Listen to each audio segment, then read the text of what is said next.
Okay, let's unpack this. I'm ready. Yep. I've laid out the four-dimensional map and calibrated the philosophical toolkit. Today's coordinates take us not just to a different time, but really into the deep logic that governs reality itself. We are pushing past the easy, the cheesy science fiction tropes, the glowing dials, the temporal displacement filters, all that, and we are diving deep into the actual source material on the philosophy and logic of time travel paradoxes. Hmm.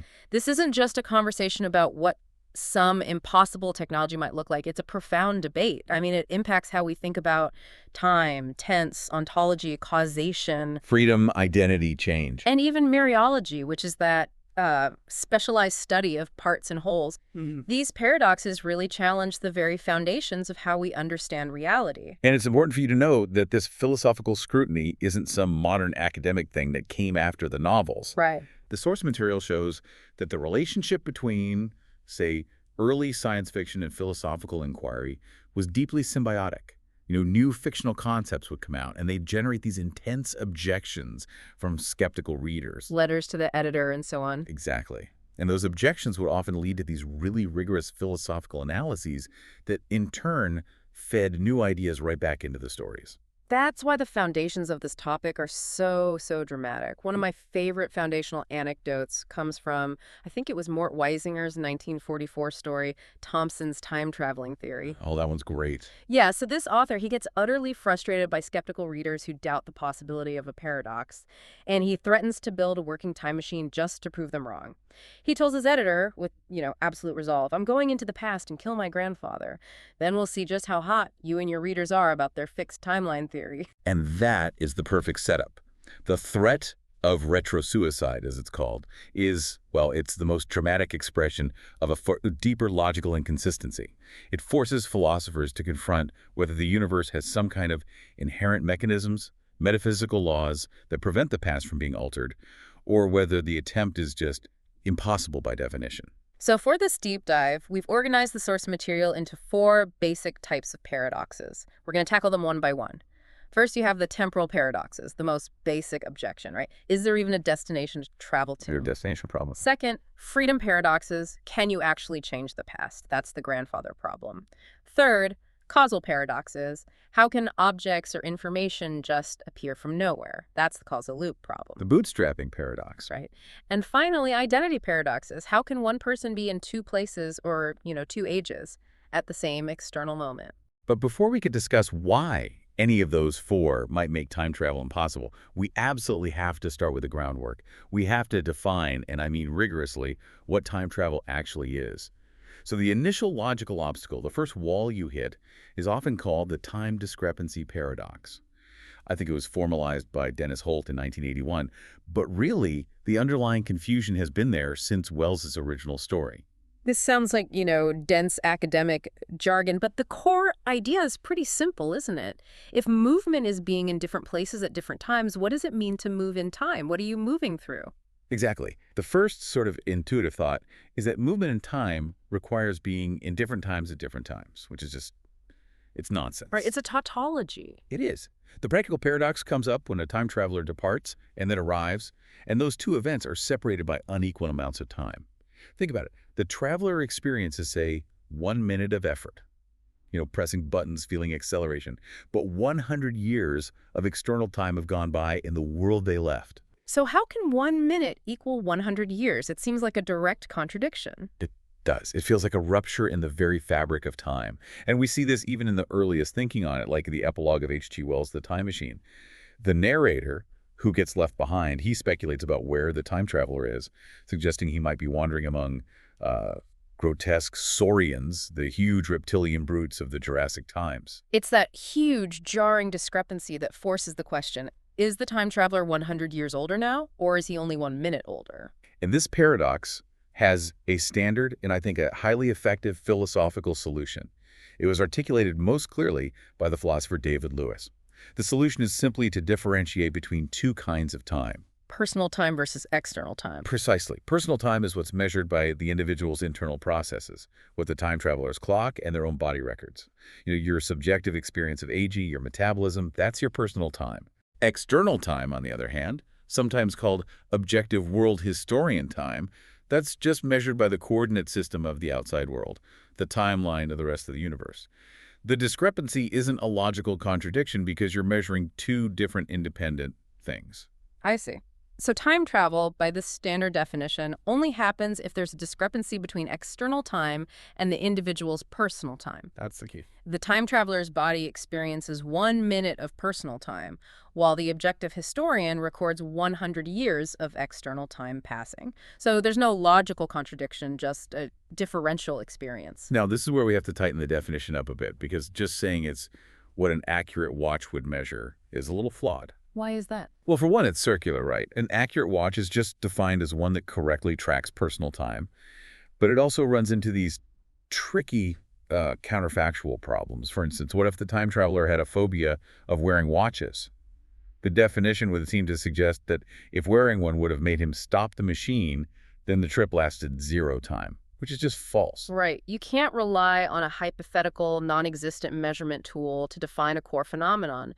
So where do philosophers ground personal time, if not in a hypothetical watch? They ground it in the underlying causal relation, the causal chain that orders the stages of an object and makes sure it has an identity over time. What makes you you tomorrow is the causal dependency of tomorrow's you on today's you. That causal chain is what dictates the normal flow of personal time. So personal time is just the coordinate system that matches that uninterrupted causal chain of your own existence. Exactly. Which makes the definition of time travel much more robust. Well, It's a discrepancy between real external time and the underlying identity-making causal relations of an object. It's not just about a clock. It's about the abnormal causal ordering of your own life stages relative to the universe's history. and this clarification is critical because it cleanly distinguishes true time travel from other sort of temporal illusions like suspended animation. Right. Take Rip Van Winkle. He sleeps for 20 years. His internal experience is jumpy, sure, but his body was present the entire time, and the causal processes, aging, beard growth, cell deterioration, they all proceeded normally according to external time. His waking self is still causally dependent on his immediately prior sleeping self in the standard way. The causal dependency followed the standard temporal order of the external universe. The time didn't skip. His conscious experience did. Okay, what about visions? Like Scrooge seeing the ghost of Christmas past. His experiences might be about the past, but they were happening entirely in the present. Now, if Scrooge's thoughts and sensations were literally occurring at a different external time coordinate than his body, then we'd have a personal external time mismatch, and that would be time travel. But a mere vision is not. So Lewis solved the logical inconsistency of the discrepancy paradox by giving us a definition grounded in these two distinct timescales. With that in place, we can now categorize the types of possibility. Right, and we deal with 3 main tiers. First, logical possibility. This one's trivial. The statement, time travel occurs, is just an atomic statement. It's consistent with all the laws of logic. Nobody really debates this point. Second is technological possibility, and we actually already have this, at least for forward travel. We do. This is the domain of special relativity. The elapsed time between 2 events depends entirely on the motion of the observer, and that creates a legitimate temporal discrepancy. So in a very real sense, we already have time travelers. The time travelers from the recent past, as they're sometimes called. Precisely. An astronaut who takes an atomic clock into space and returns will find that their clock has ticked off less time than the clocks on Earth. They experienced less personal time than the external world did. And this was actually proven, right? Oh yeah, the Halfel-Keating experiment in 1971 definitively verified this. They flew these cesium beam clocks around the world, and they recorded, I think it was 59 fewer nanoseconds than the stationary clocks. A measurable predicted discrepancy. So that's definitive proof of Lewis's discrepancy model in action. A tiny, forward-only discrepancy, but still. What about backward travel? Backward travel is, well, it's still speculative. There are theoretical models in physics, things involving exotic matter. Some physicists have even suggested the Large Hadron Collider could create something called a Higgs singlet that could transmit a signal back in time. But even the most optimistic physicists see this as a very long shot. So the technological barrier remains immense. The real debate, the core of our deep dive, is the third tier, metaphysical possibility. That's the question.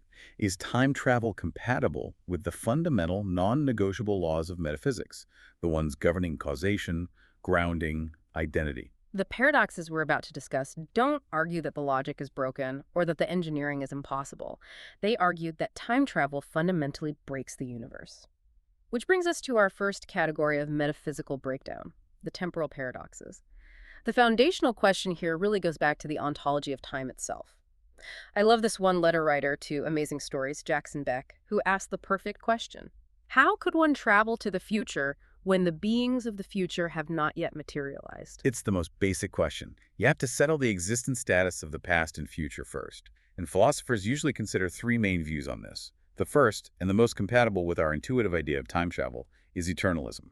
It's often called the block universe theory. And this is the view that the past, present, and future are all equally real, like fixed points in a four-dimensional manifold, just like coordinates in space. That's the key. Yeah. Everything that has happened is happening and will happen. It all exists eternally, fixed in space-time. The universe is one single, giant, immutable block. Traveling through time is like traveling through space. You're just moving along a different trajectory or world line within this fixed block. So the implication is that the destination, whether it's 100 years ago or 100 years from now, it's always there to be visited. It's just a matter of changing your coordinate on the time axis. Exactly. Your world line is just your trajectory. A forward traveler's world line is just stretched out, showing they moved less in personal time than external time. A backward traveler's line is zigzagged or even broken from discontinuous jumps. But the destination always exists within the block. But hold on, if everything is fixed in this block and I'm a time traveler arriving somewhere, doesn't that immediately cause, well, spatial problems? It does. Eternalism immediately runs into a major challenge. It's called the double occupancy problem. Double occupancy. Right. So let's say Tim steps into his time machine and he sets off for the past at exactly noon. Observers outside see the machine vanish. Now, if we trace the machine's world line, we find that the machine stage that's arriving in the past and the machine stage that's about to launch in the present are trying to occupy the same physical space at the same time. So eternalism seems to require violating a fundamental principle that two distinct things can't be in the same place at the same time. Are we saying the time machine is just two temporary versions of matter in the same spot? You've hit the core issue. The paradox assumes double occupancy is impossible. Now, there are some theoretical physics workarounds for simple particles, like the glancing blow solution, where the particle just barely hits its earlier self and changes its trajectory just enough to avoid the contradiction. But that only shows that one consistent outcome is possible. It doesn't solve the bigger metaphysical problem, does it? Not really. The contradictory double-occupied path is still theoretically available, which is the hurdle. Okay, so let's consider the opposite view, the one that seems to match our everyday experience of time flowing. That would be presentism. In this view, only the current moment is real. The past is gone.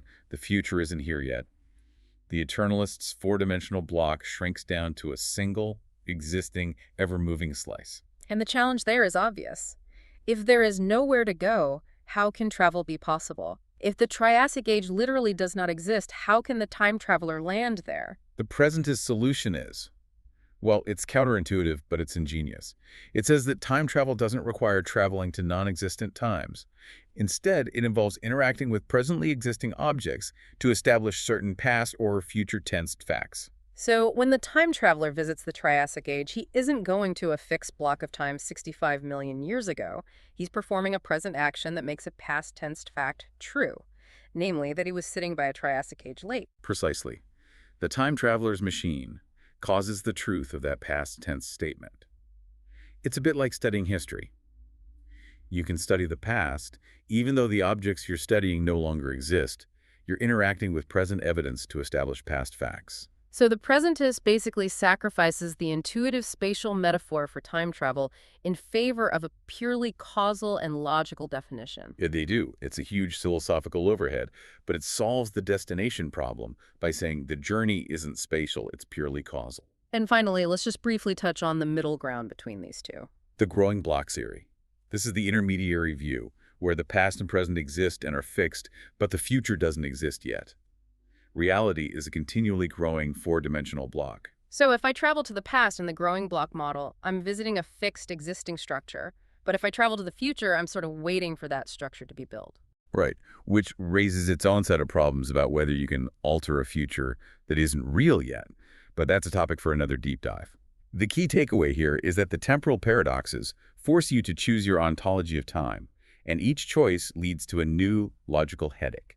Indeed. And now we move from the ontology of time to the most famous, the most visceral, and the most dramatic logical knot of them all. Okay, here's where it gets really interesting, where philosophy and drama just collide and where your intuition screams impossible. The grandfather paradox, or retrosuicide, is the foundational challenge to time travel. It is? You travel back, and fully intending to, you kill your ancestor before they conceive your parent. If you succeed, you're never born. If you're never born, you never travel back.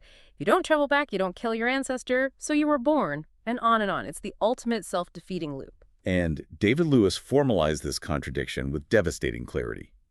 He argues that two true statements have to lead to a contradiction if time travel is possible. Statement 1. Tim can kill grandfather. He has the perfect conditions, the best rifle, an easy target. He possesses the intrinsic ability and opportunity. Okay. Statement 2.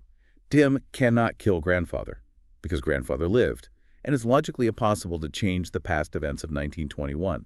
Therefore, time travel implies a contradiction. The standard reply and Lewis's masterful solution, it hinges entirely on how you understand the word can. It really does. Yeah. Lewis argues this whole paradox relies on a subtle but critical equivocation over the context-sensitive word can.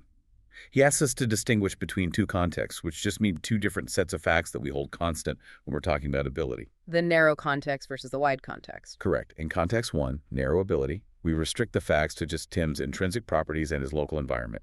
His skill, his rifle, the distance. Relative to these facts alone, he can succeed. He has the narrow ability. But the wide context introduces these non-negotiable metaphysical constraints. In context 2, wide metaphysical, we include all the facts of the world, specifically the fixed fact that grandfather lived. And if we hold that constant, which we must because the past is fixed, then Tim cannot succeed. Lewis claims that while Tim has the narrow ability, he simply lacks the wide ability. And that's not a logical contradiction, because the two can statements are just operating in different contexts. So this means that while Tim can attempt the past-altering action, the success of that attempt is constrained by all the other fixed facts in the universe. You can affect the past, you can be part of the cause for how the past came to be, but you can't change it. Lewis's defense is robust, but it immediately generates a new problem, a problem focusing on the failure state. This is the Vivalin objection. Right. If the past is fixed, Tim must fail. But Lewis says Tim can succeed in that narrow sense. And Vivalin says that distinction is basically irrelevant to how we normally use language. Vivalin's counterfactual principle says, if someone would fail to do something, no matter how hard they tried, then they cannot do it, in the ordinary sense of can. Applied to retrosuicide, say, Susie trying to kill baby Susie. We know Susie must fail for her adult self to exist. Therefore, according to the principle, Susie cannot kill baby Susie, which directly challenges Lewis. So Lewis has to explain how that guaranteed failure happens without violating the narrow ability of the time traveler. This is where his theory of counterfactuals has to step in and literally save the day. Exactly. Lewis's analysis of counterfactuals is all about world similarity. To figure out if A were true, then C would be true, you have to look at the closest possible world where A is true. And he has a hierarchy for what makes a world close. He does. The most important thing is you have to prioritize matching the history of our actual world right up until the event in question. Second, you have to minimize big miracles, widespread, fundamental violations of physics. But third, and this is the controversial part, the closest world can allow for small, localized violations or coincidences to make sure the past matches up. So the twist is that if Susie does succeed in killing the baby, that requires a huge change to the entire causal history of the universe. A big miracle that violates the fixed past. Yes. So the closest possible world where Susie tries to kill the baby is a world where a small, localized coincidence, a small miracle, intervenes right at that moment to prevent this self-defeating act. The gun jams. The gun jams. The bullet deflects off a passing insect. A minor tremor causes her to stumble. Something like that. So Lewis is saying Tim can pull the trigger and he can aim, but he'll be prevented by some unlikely coincidence that is mandated by the laws of metaphysics to save the past. That just sounds like the universe is actively conspiring against him. Which is why Paul Horwich developed the coincidence problem. Of course. Horwich formalizes the absurdity of this. He argues that if time travel were possible, we'd have to expect these uncaused correlations of minor accidents. banana peels, jamming guns, tremors, to save the day every single time a time traveler tries to change the past. Yeah. This systematic, inexplicable correlation is just statistically anomalous. It feels like a cheap narrative trick, not a metaphysical law. We're relying on a law of the universe that basically says, if you try to kill your grandparent, physics will invent a small miracle for you to slip on, and it will do this every single time. Isn't that a far bigger violation of physics than the paradox itself? Horwich would agree with your intuition.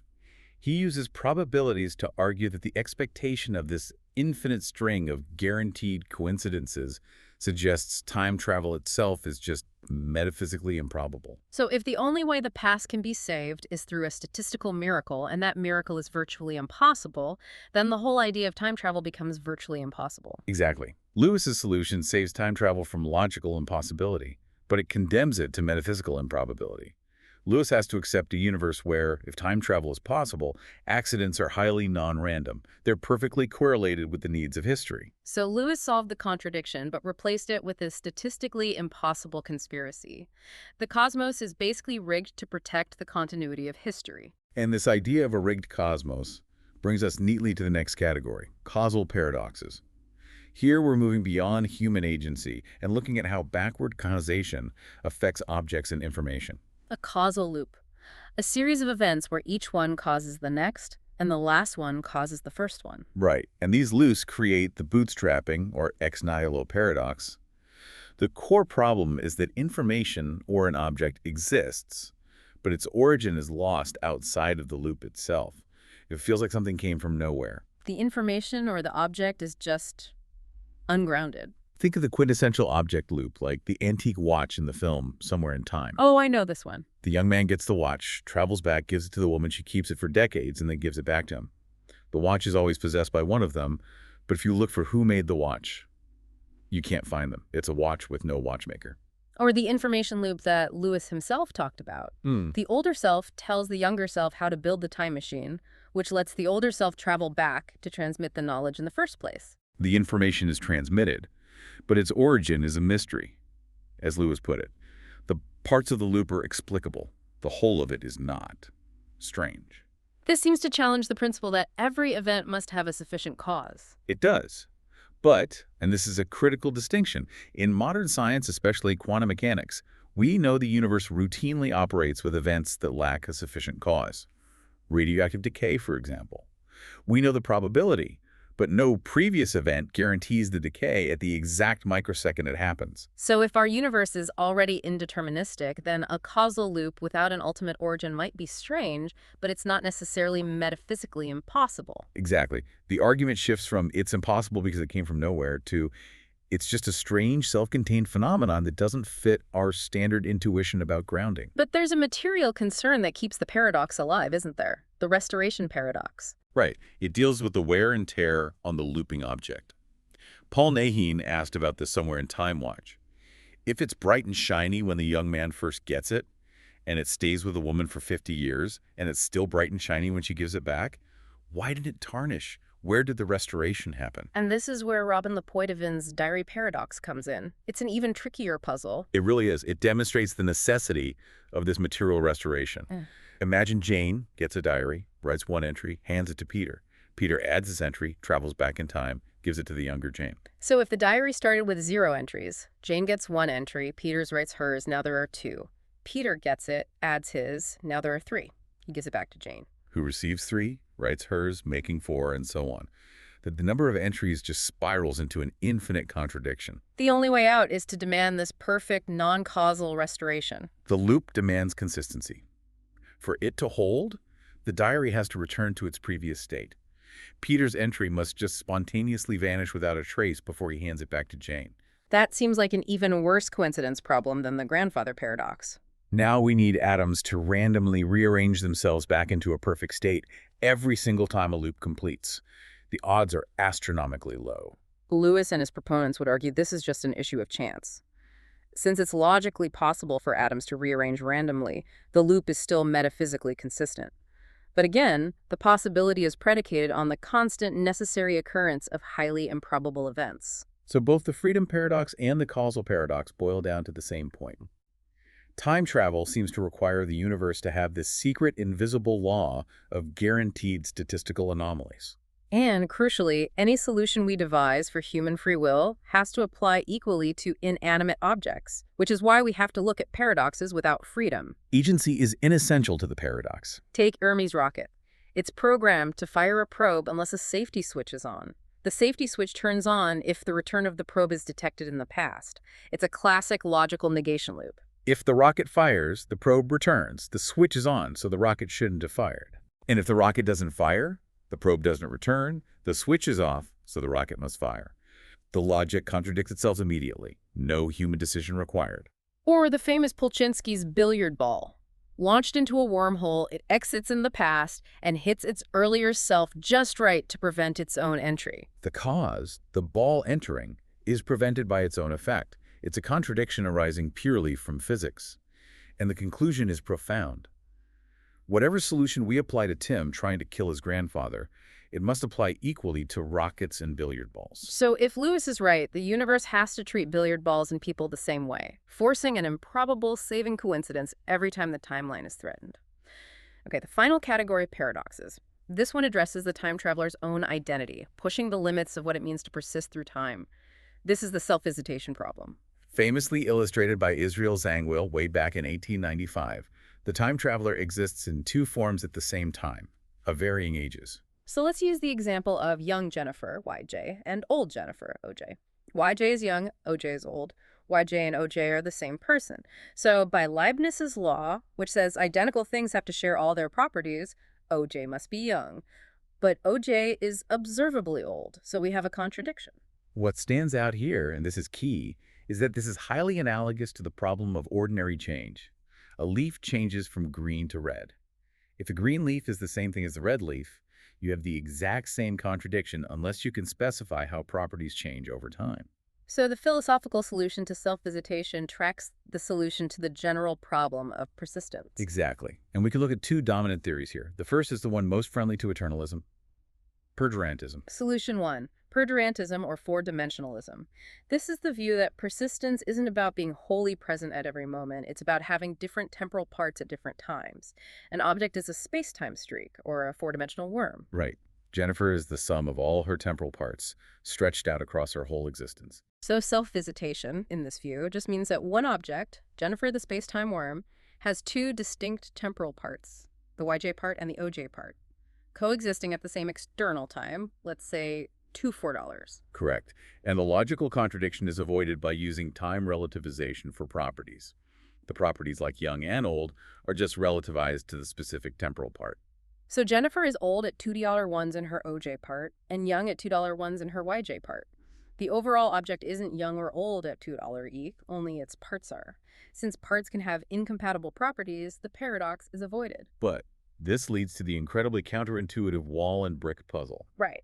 So you take a single brick back in time repeatedly, creating 100 versions of it at time, $2. You stack these 100 versions to build a wall. Now, the wall and the original brick seem to be distinct objects. They do. But because of the mereological assumption that objects with the same parts are identical, they have to share their spatial parts at $2. And the wall only exists at $2 while the brick existed long before that. If they're identical, they should share all properties, including how long they've existed. This is where the perdurantist has to bite the bullet. They argue the wall is a proper temporal part of the brick. Since the brick existed before the wall, it has temporal parts the wall lacks. Therefore, the wall is literally contained within the brick's overall space-time streak. The wall is just a slice of the brick and 99 other slices of the brick. That is a very dense metaphysical commitment to make just to save time travel. What's the other major theory? Solution 2, endurantism or three-dimensionalism. This view denies temporal parts entirely. An object persists by being wholly present at every time of its existence. But if Jennifer is wholly present at tour Lavender 1 Earls and she meets her older self, then the single, wholly present Jennifer must have the incompatible properties of being young and old at the same time. We're right back to the contradiction. We are, which is why the endurantist has to use an even more complex maneuver called property compatibilism. Since they can't use temporal parts, they have to relativize the property not just to external time, T2 or T41, but also to the object's personal time or its life stage. How does that work? Think of a statue that's wholly present right now. But let's say it's also in a play. Right. It is standing relative to its role in personal stage T241, the moment it left the factory, and sitting relative to its role in personal stage T242, the moment it was put on display. The single object has properties relative to its different causal histories. So the single Jennifer is old relative to life stage A and young relative to life stage B at the same external time. The incompatible properties are harmless because they're pinned to different personal causal coordinates. Precisely. They've turned age and other core properties into relations between the object and a moment in its causal history. It avoids the contradiction, but as some philosophers have pointed out, it creates a new challenge in just distinguishing possibilities. What's the challenge? If the Indrantis just says Jennifer is standing at $2 and sitting at $2, Yeah. how do they distinguish between the possibility where old Jennifer stands and young Jennifer sits from the one where young Jennifer stands and old Jennifer sits? Ah, I see. Both scenarios get described identically. The Durantist has to rely on those relational properties, the connection to personal time stages, being just as fundamental as the property of being young or old itself. So the paradox of identity is solved, but it forces this radical redefinition of the relationship between objects, time, and properties. #HellUTero. We have covered a huge amount of ground in this deep dive. We clarified the core definition of time travel, focusing on Lewis's idea of a discrepancy in causal relations. We explored the debate over time's ontology, seeing how eternalism struggles with double occupancy while presentism struggles to even define a destination. And then we tackled the big one, the freedom paradox. Lewis's contextualism of the word can provides a logical solution, but it seems to condemn time travel to metaphysical improbability because of this required statistically guaranteed chain of improbable saving coincidences. And finally, we saw how identity can be maintained either through four-dimensional temporal parts with perdurantism or through complex property relativization with endurantism. And the ultimate conclusion we keep circling back to is the necessity of that improbable coincidence, the sheer implausibility required by the universe to conspire against the time traveler every single time, whether it's to save a grandparent or spontaneously restore a tarnished watch. That's what seems to undermine the metaphysical possibility of backward travel, even if it is logically sound. And this brings us to the final profound challenge, which is sometimes called the Meller's frequency paradox. Lewis and his followers rely on the logical possibility of low probability events, like the gun jamming, happening exactly when required.